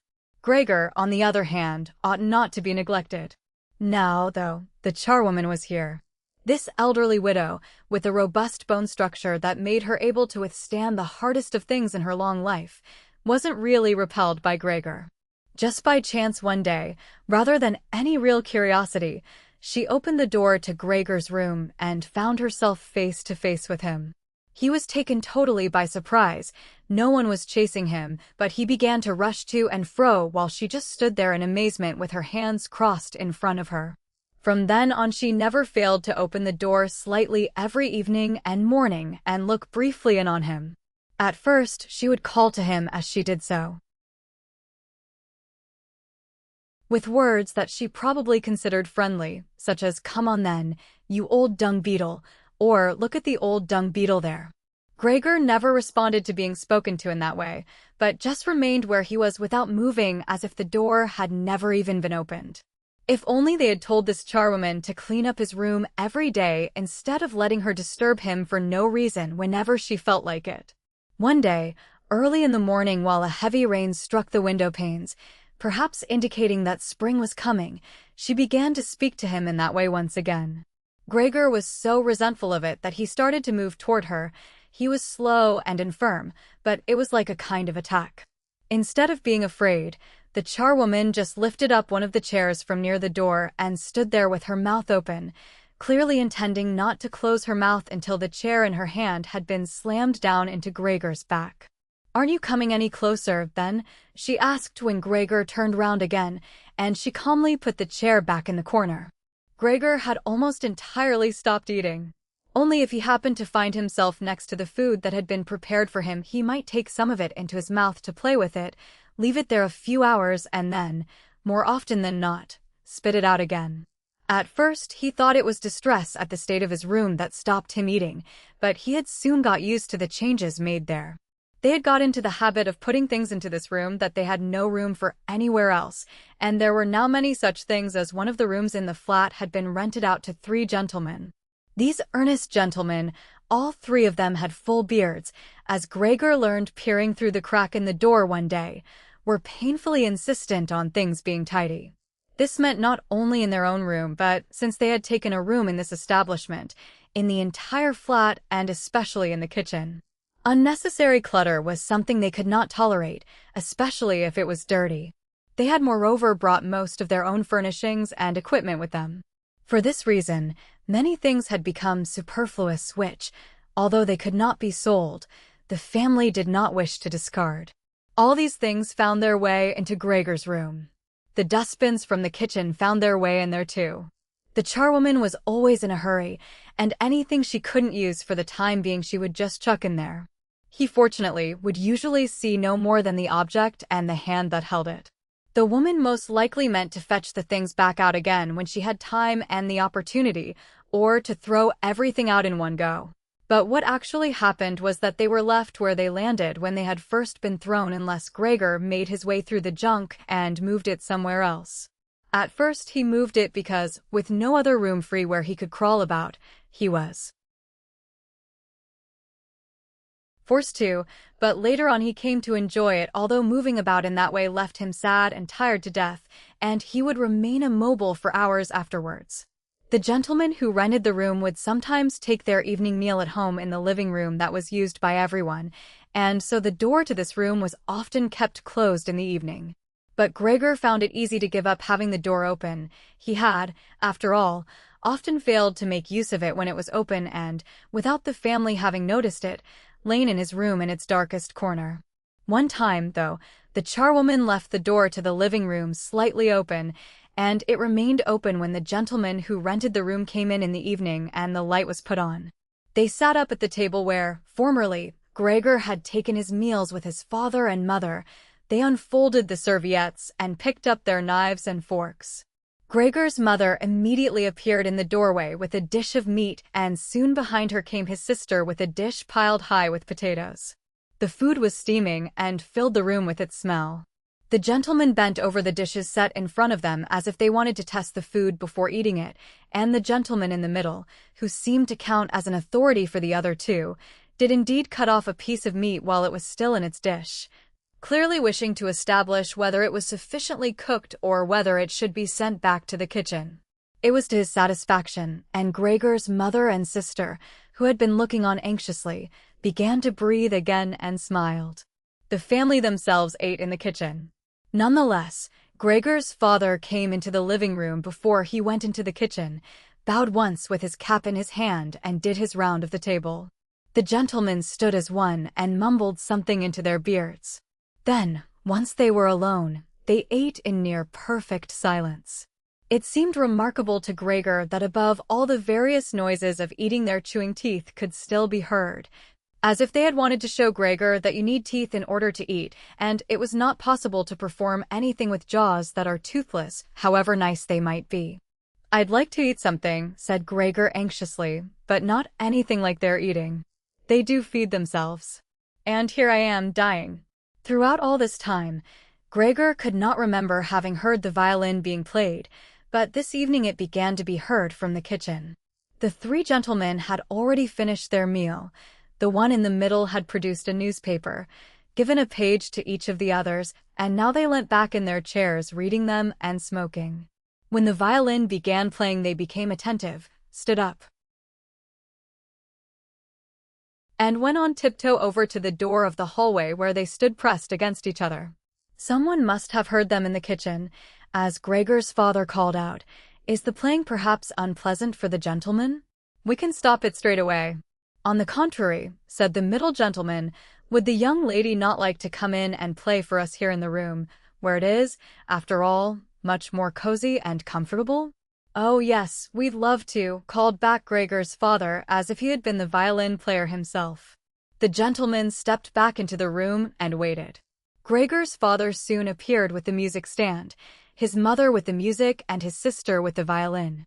She calmly prepared everything for her to begin playing. His parents, who had never rented a room out before and therefore showed an exaggerated courtesy towards the three gentlemen, did not even dare to sit on their own chairs. His father leant against the door with his right hand pushed in between two buttons on his uniform coat. His mother, though, was offered a seat by one of the gentlemen and sat, leaving the chair where the gentleman happened to have placed it, out of the way in a corner. His sister began to play. Father and mother paid close attention, one on each side, to the movements of her hands. Drawn in by the playing, Gregor had dared to come forward a little and already had his head in the living room.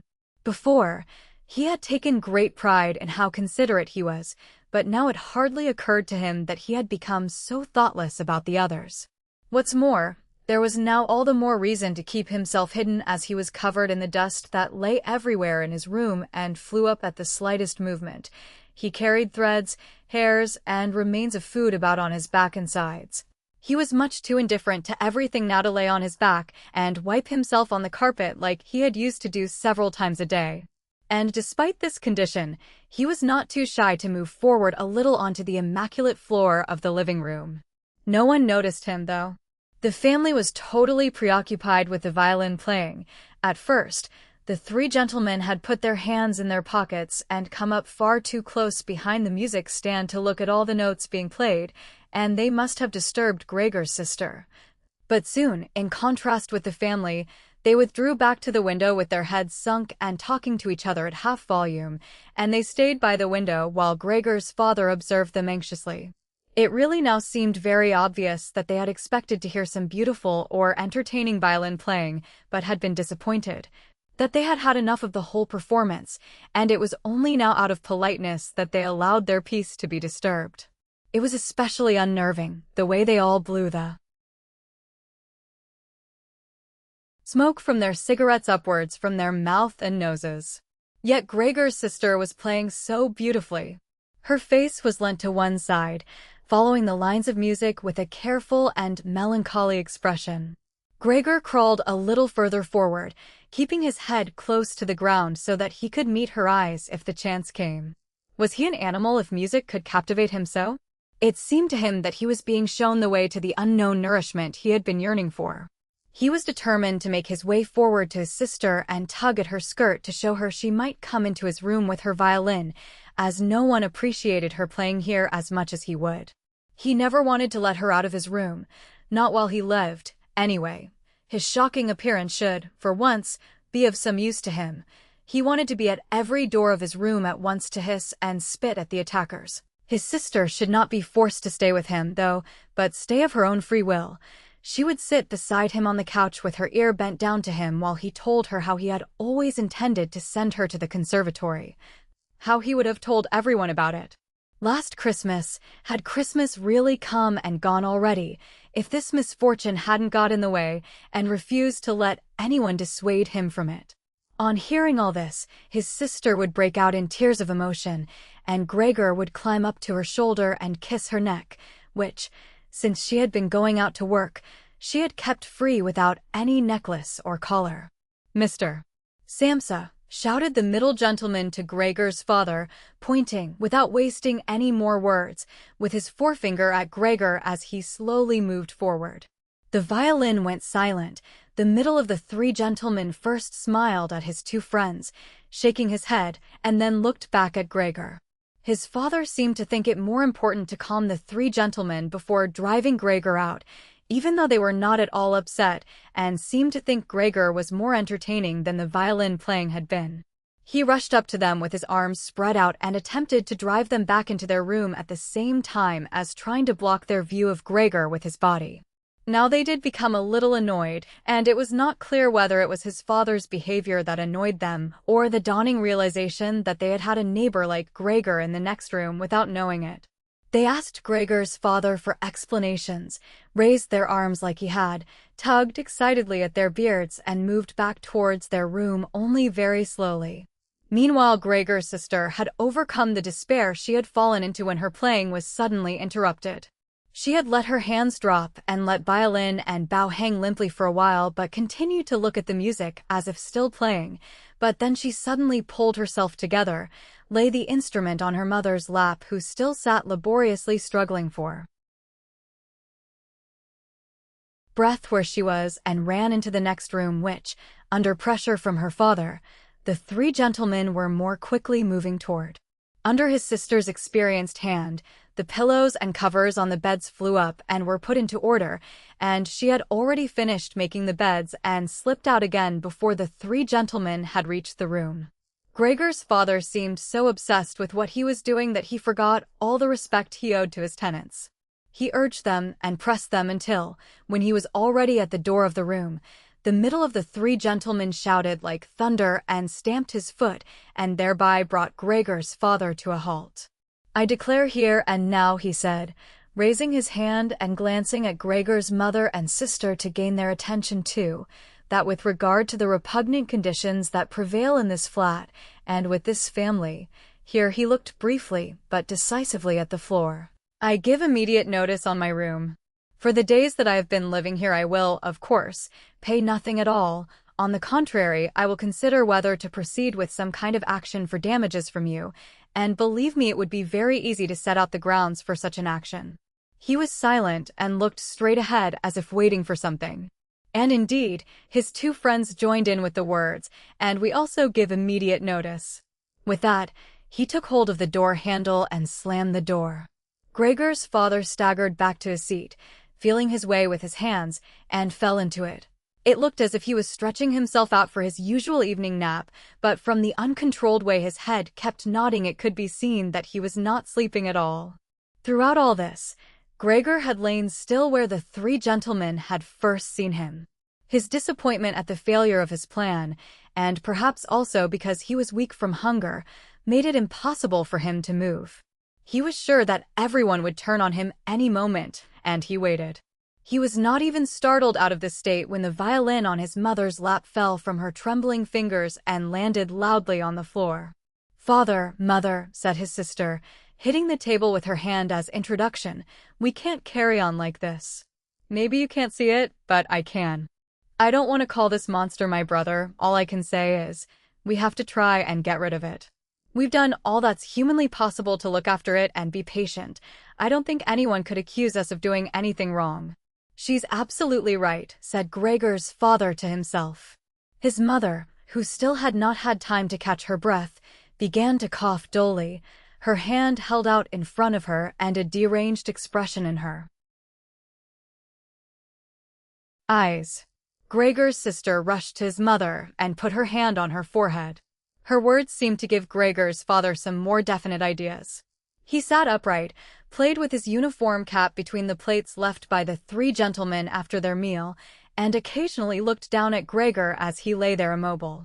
"We have to try and get rid of it," said Gregor's sister, now speaking only to her father, as her mother was too occupied with coughing to listen.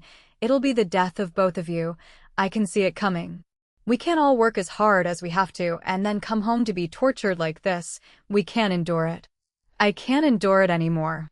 And she broke out so heavily in tears that they flowed down the face of her mother, and she wiped them away with mechanical hand movements. "My child," said her father with sympathy and obvious understanding, "what are we to do?"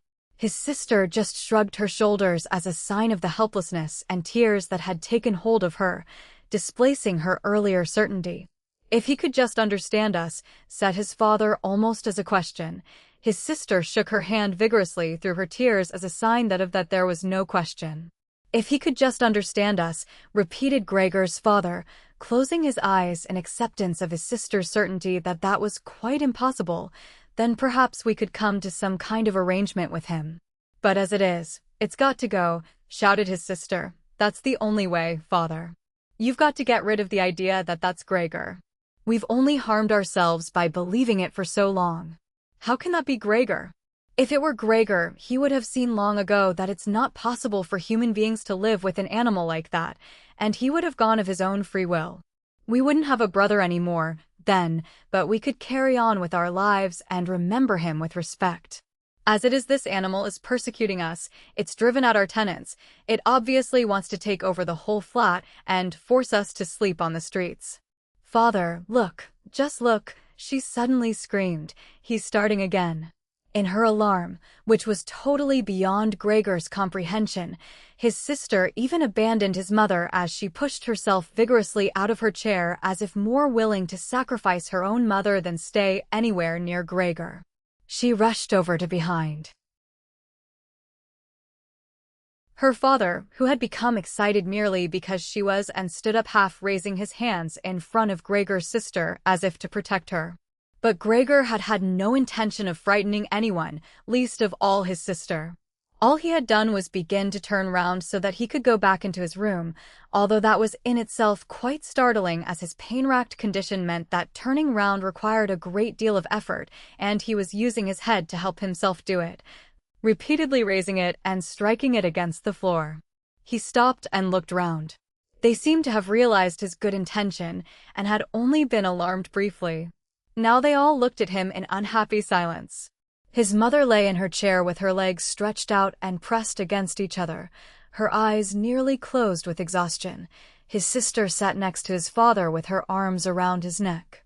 Maybe now they'll let me turn round, thought Gregor, and went back to work.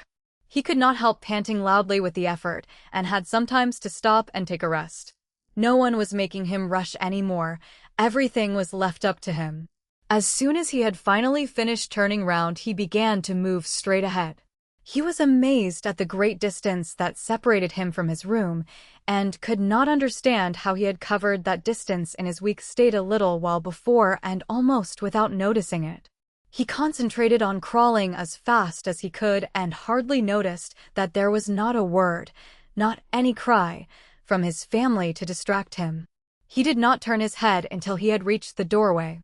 He did not turn it all the way round as he felt his neck becoming stiff, but it was nonetheless enough to see that nothing behind him had changed, only his sister had stood up. With his last glance he saw that his mother had now fallen completely asleep. He was hardly inside his room before the door was hurriedly shut, bolted and locked. The sudden noise behind Gregor so startled him that his little legs collapsed under him. It was his sister who had been in so much of a rush. She had been standing there waiting and sprung forward lightly. Gregor had not heard her coming at all, and as she turned the key in the lock she said loudly to her parents at last. What now, then? Gregor asked himself as he looked round in the darkness.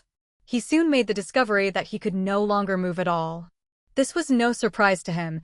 It seemed rather that being able to actually move around on those spindly little legs until then was unnatural. He also felt relatively comfortable. It is true that his entire body was aching, but the pain seemed to be slowly getting weaker and weaker and would finally disappear altogether. He could already hardly feel the decayed apple in his back or the inflamed area around it, which was entirely covered in white dust. He thought back of his family with emotion and love. If it was possible, he felt that he must go away even more strongly than his sister. He remained in this state of empty and peaceful rumination until he heard the clock tower strike 3 in the morning. He watched as it slowly began to get light everywhere outside the window too. Then, without his willing it, his head sank down completely, and his last breath flowed weakly from his nostrils. When the cleaner came in early in the morning, they'd often asked her not to keep slamming the doors, but with her strength and in her hurry she still did, so that everyone in the flat knew when she'd arrived, and from then on it was impossible to sleep in peace. She made her usual brief look in on Gregor, and at first found nothing special. She thought he was laying there so still on purpose, playing the martyr. She attributed all possible understanding to him.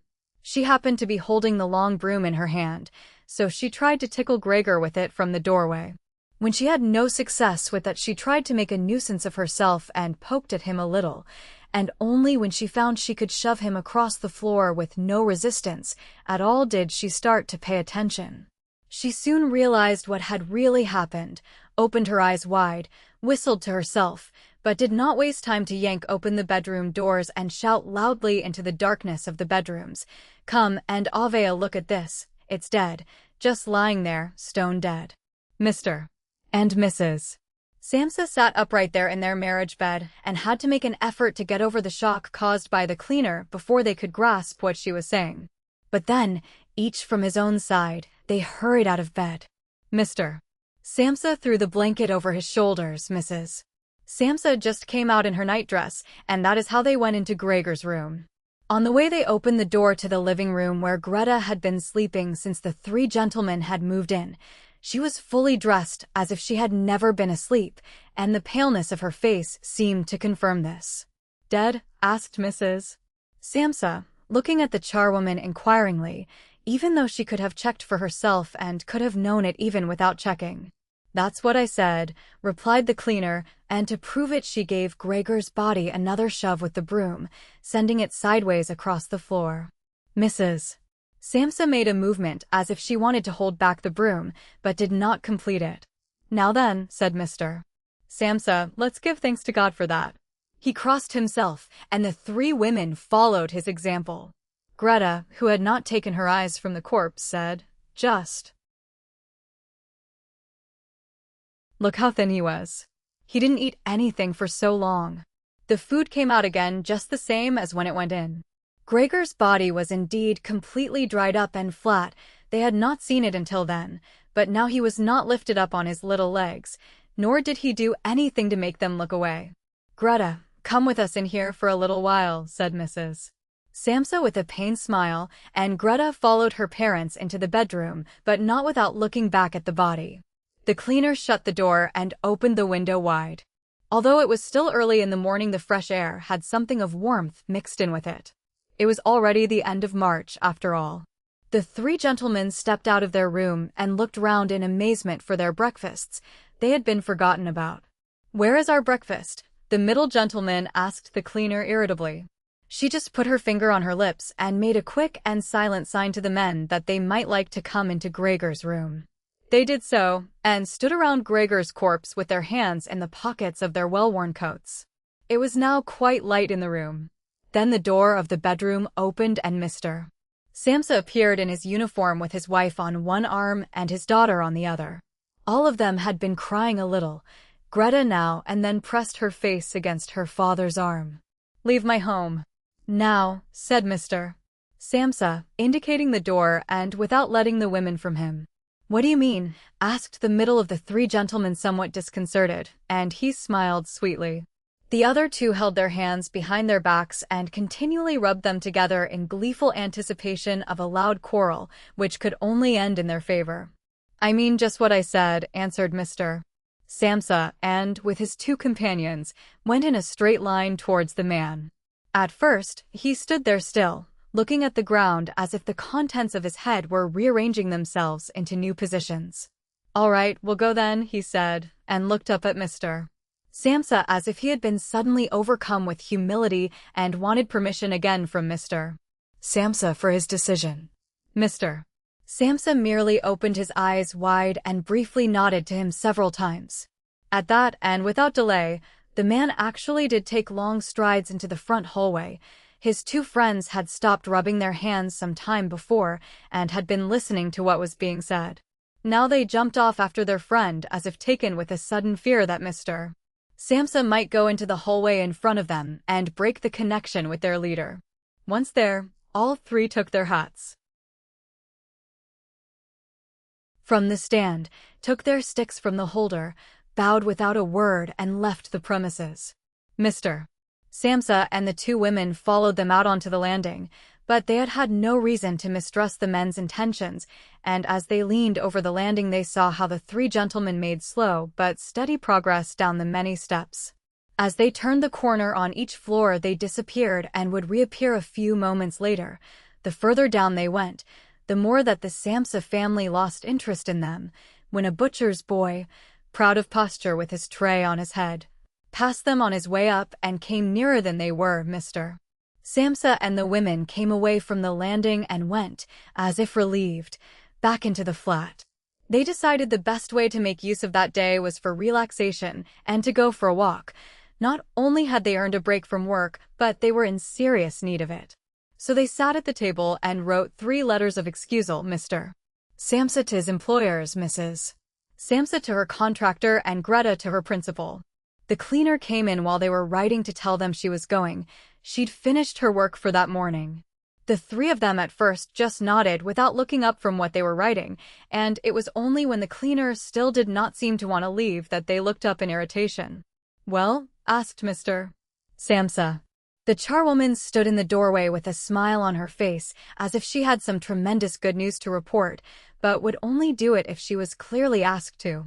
The almost vertical little ostrich feather on her hat, which had been a source of irritation to Mr. Samsa all the time she had been working for them, swayed gently in all directions. "What is it you want then?" asked Mrs. Samsa, whom the cleaner had the most respect for. "Yes," she answered, and broke into a friendly laugh that made her unable to speak straight away. "Well then, that thing in there, you needn't worry about how you're going to get rid of it. That's all been sorted out." Mrs. Samsa and Greta bent down over their letters, as if intent on continuing with what they were writing. Mr. Samsa saw that the cleaner wanted to start describing everything in detail, but, with outstretched hand, he made it quite clear that she was not to. So, as she was prevented from telling them all about it, she suddenly remembered what a hurry she was in and, clearly peeved, called out, "Cheerio then, everyone," turned round sharply and left, slamming the door terribly as she went. "Tonight she gets sacked," said Mr. Samsa, but he received no reply from either his wife or his daughter, as the charwoman seemed to have destroyed the peace they had only just gained. They got up and went over to the window, where they remained with their arms around each other. Mr. Samsa twisted round in his chair to look at them and sat there watching for a while. Then he called out, "Come here, then. Let's forget about all that old stuff, shall we? Come and give me a bit of attention." The two women immediately did as he said, hurrying over to him, where they kissed him and hugged him, and then they quickly finished their letters. After that, the three of them left the flat together, which was something they had not done for months, and took the tram out to the open country outside the town. They had the tram, filled with warm sunshine, all to themselves. Leant back comfortably on their seats, they discussed their prospects and found that on closer examination they were not at all bad. Until then they had never asked each other about their work, but all three had jobs which were very good and held particularly good promise for the future. The greatest improvement for the time being, of course, would be achieved quite easily by moving house. What they needed now was a flat that was smaller and cheaper than the current one which had been chosen by Gregor, one that was in a better location and, most of all, more practical. All the time, Greta was becoming livelier. With all the worry they had been having of late, her cheeks had become pale, but while they were talking, Mr. and Mrs. Samsa were struck, almost simultaneously, with the thought of how their daughter was blossoming into a well-built and beautiful young lady. They became quieter. Just from each other's glance, and almost without knowing it, they agreed that it would soon be time to find a good man for her. And, as if in confirmation of their new dreams and good intentions, as soon as they reached their destination, Greta was the first to get up and stretch out her young body.